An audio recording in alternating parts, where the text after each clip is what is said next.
Stay at home, stay safe and stay healthy. So I am starting the next unit of the refraction chapter, refraction of light through a prism. Now what is prism? I hope you can remember. So that's why I am showing it to you, that if you just assume that this is covered by this portion also covered then by glass, then this is just a simple structure of a prism. And a prism is having how many surfaces? All of you know, studied in the lower classes. There are 3 this kind of rectangular surfaces and 2 triangular surfaces. Alright. And a prism is having 2 refracting surface. Alright. So, how we generally represent a prism means by the diagram. If you take a vertical cross section of the prism, then it will appear like a triangle. So, that's why how we represent a prism, that prism we generally represent it by a triangle. Alright. Now, in this case, if I consider the triangle, all the angles are equal, then it will be a, what kind of triangle?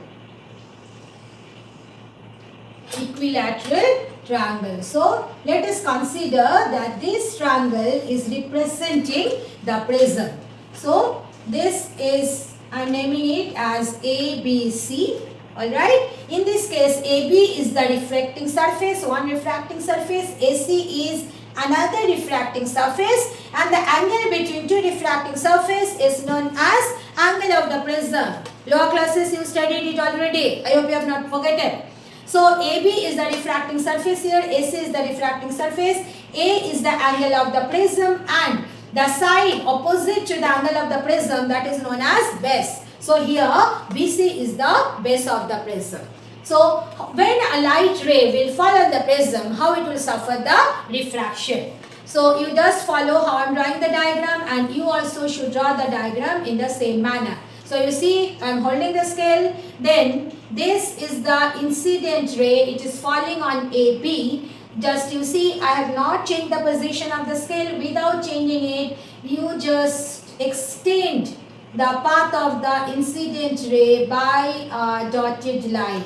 Alright. So, you see, let us consider PQ is the incident ray. Alright. And it is falling at the point Q on the refracting surface AB. So, how we will do then after that? So, if we want to find out what will happen to the incident ray, the first thing is that we have to draw the normal at the surface AB. So, I have drawn the normal at point PQ. So, you see this is the angle of incidence. Now, here just look at it. It is air and it is glass. So, the ray is moving from rarer to denser medium. So, when it moves rarer to denser medium, how it moves? How it deviates? It deviates towards the normal. So, you see this was the original path. It will bend towards the normal.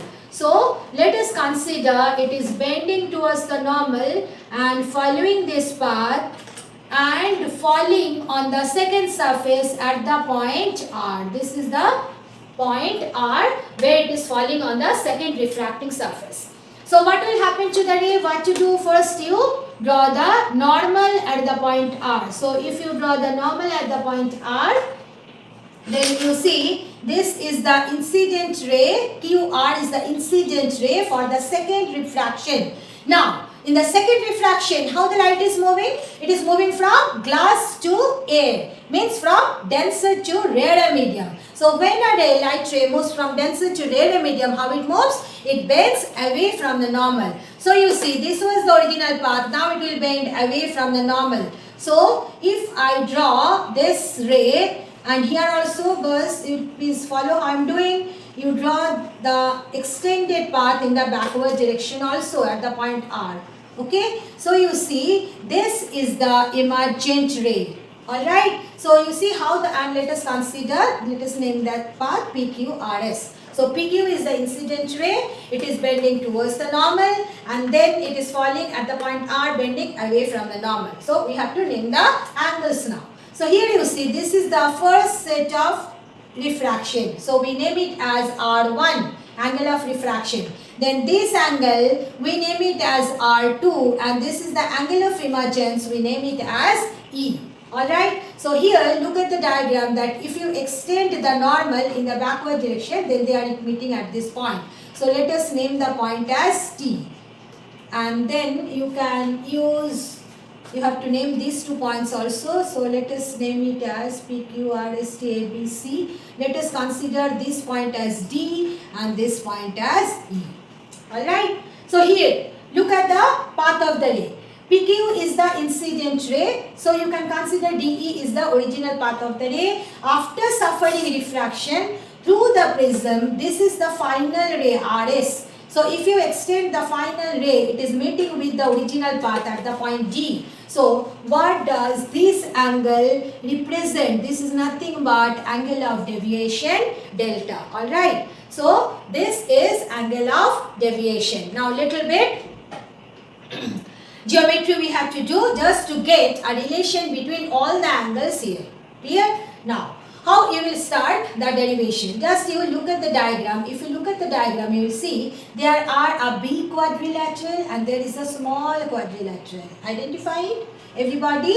Now, in the small quadrilateral again, if you consider this line, it is dividing into 2 triangles. So, we will start with the upper triangle of the small quadrilateral. Okay? So, if I look at the triangle QDR, what is the name? QDR. In triangle QDR. This is the starting point. You have to remember that. In QDR, you see delta is the external angle. So external angle is equal to sum of the internal opposite angle. So what you can write, delta will be equal to, just refer to the diagram. What are the internal opposite angle? DQR, DQR, and this one is DRQ. DQR and GRQ. Alright? Now, look at GQR. Just for your convenience, I am drawing it separately, the diagram. You see, this is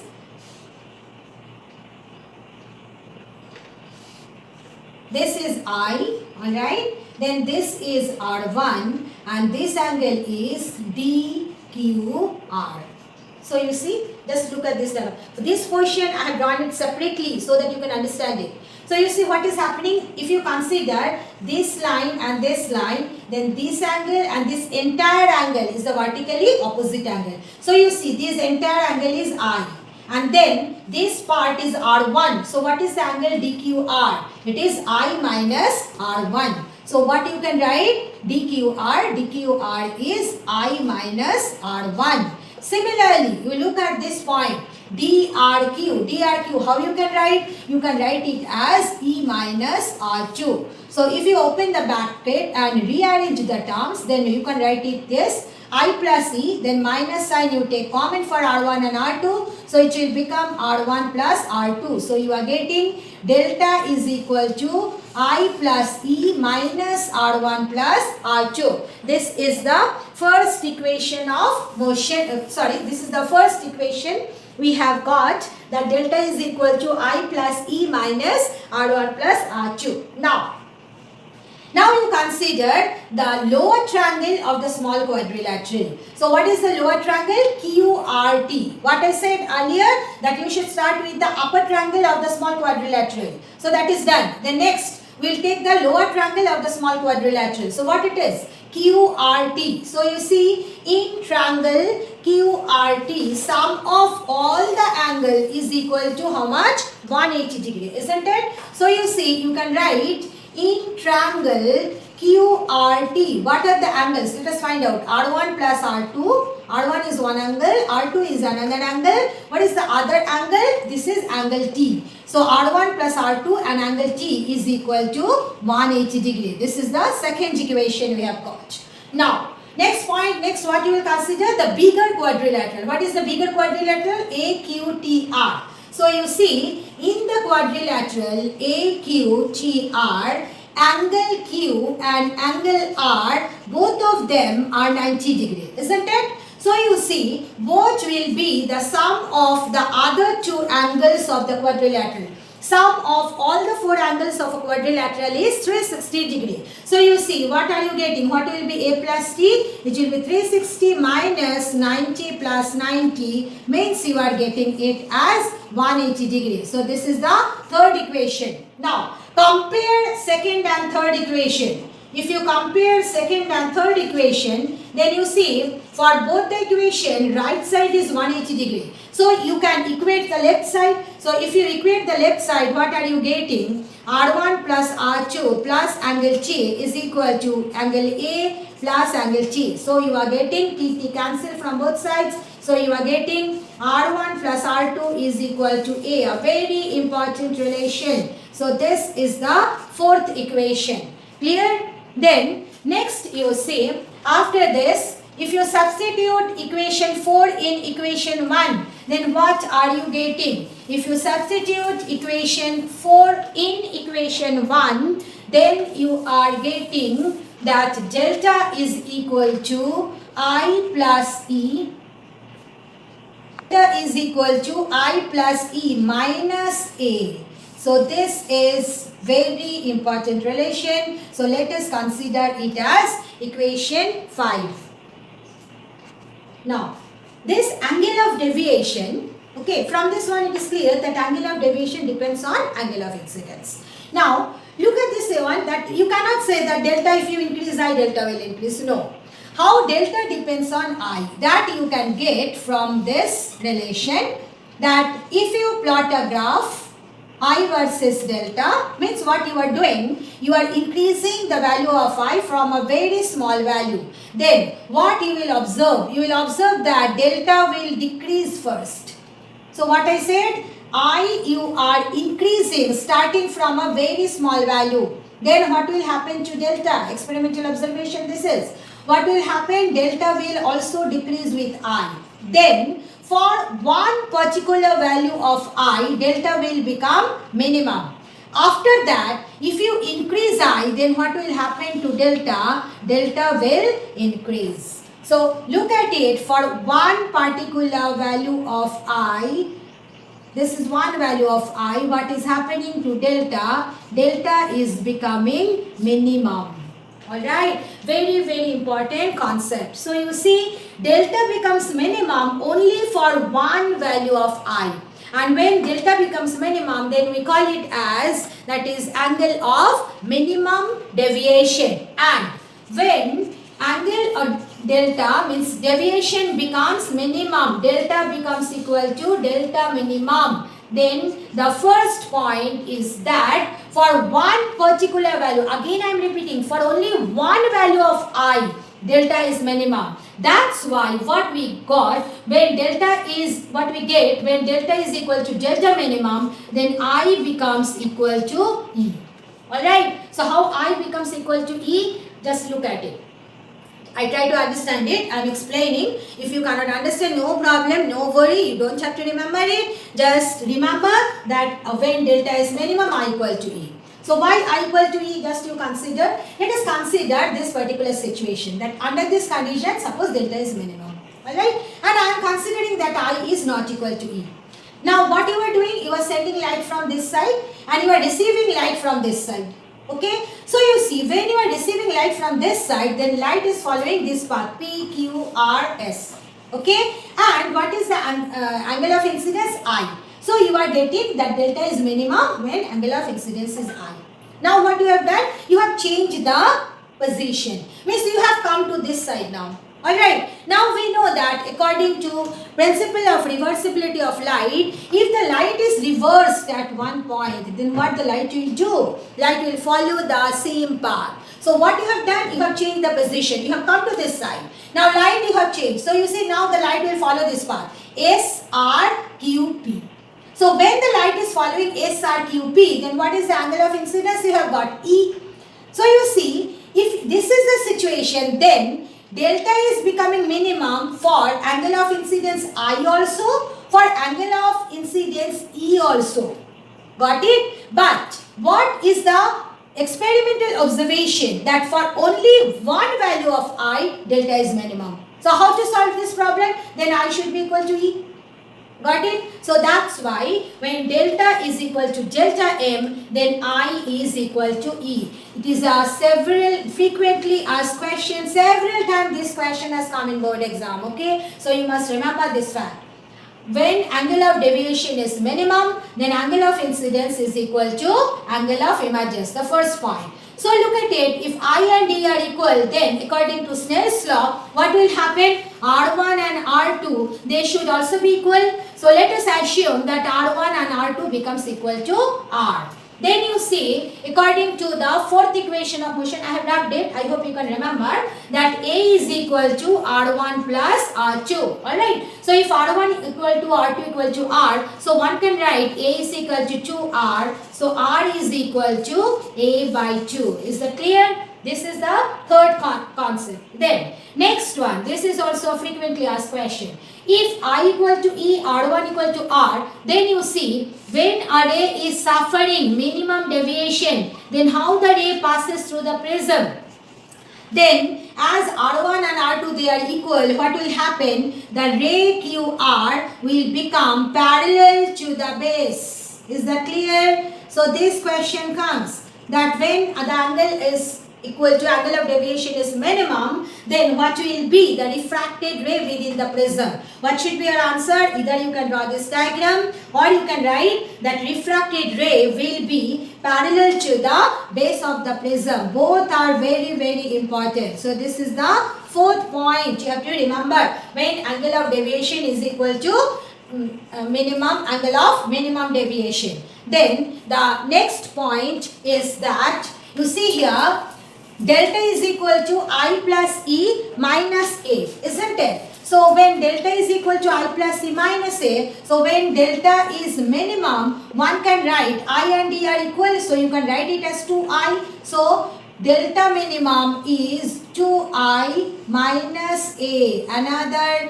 very, very important relation for solving the numericals. So you see, from this relation one can write I is equal to A plus delta M divided by 2. So this is the next important point related with minimum deviation. So you see, if you apply now Snell's law, what you can write? What will be the refractive index of the glass of the prism? It will be, according to Snell's law, sin I by sin R. Alright? So you see, what is sin I? I is equal to A plus delta M by 2. And what is the R? R is A by 2. So what is the relation for the refractive index of the glass of the prism from this derivation? What we have got, that mu is equal to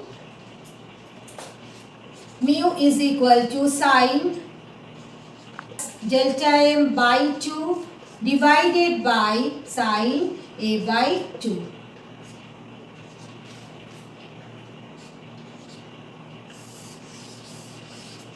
Alright. So these are all the points, putting asterisks I have written. You are supposed to learn and remember all these points for your board exam. Okay. So this is the way light ray suffers refraction through a prism, and when it is suffering only, it is not suffering any minimum deviation, then remember delta will be equal to I plus E minus A. But when it is suffering the minimum deviation, then these are all the points you have to remember. You are supposed to learn and remember all the points.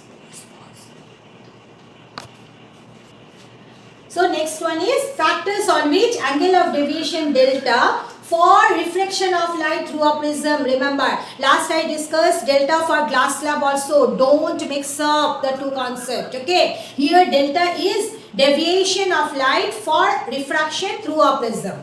On which factor it depends? It depends on 4 factors. First factor is it depends on the angle of incidence. Alright. Already I have discussed how does it depend. Just consider this graph. If you increase I, then delta first decreases, and then for only one value of I, delta becomes minimum.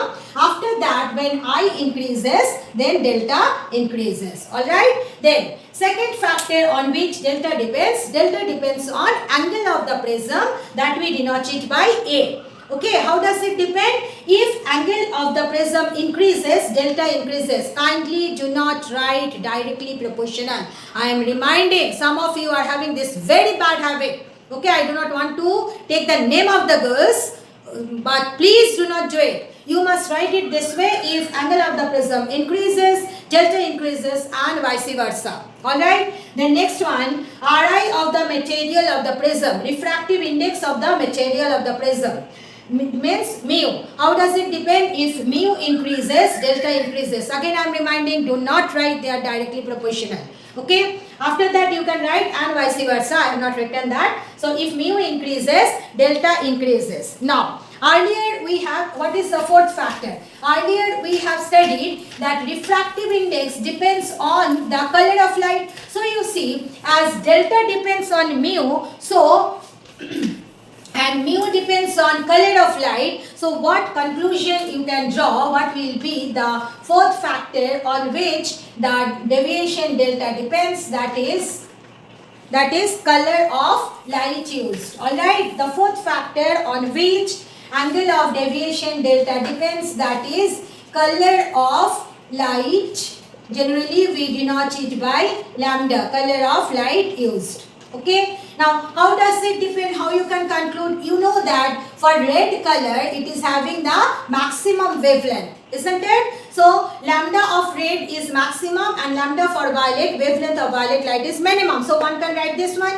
And we have studied in the earlier unit that refractive index, if lambda increases then refractive index decreases. So what comment you can make? That refractive index for red light, it is less than refractive index for violet light. Is that clear? Now come to the third point. What we know? That if mu increases, delta decreases. If mu decreases, delta decreases. So one can write, if refractive index of red light is less, so deviation suffered by red light will be less than for violet light. So you can write, this is the way you can write, or you can write in sentence like this also: if lambda increases then delta decreases. Again I am reminding, do not write inversely proportional, do not write. Okay, you must write this, that if lambda increases, delta decreases. So these are the four factors on which angle of deviation of the light ray when suffering refraction through a prism depends.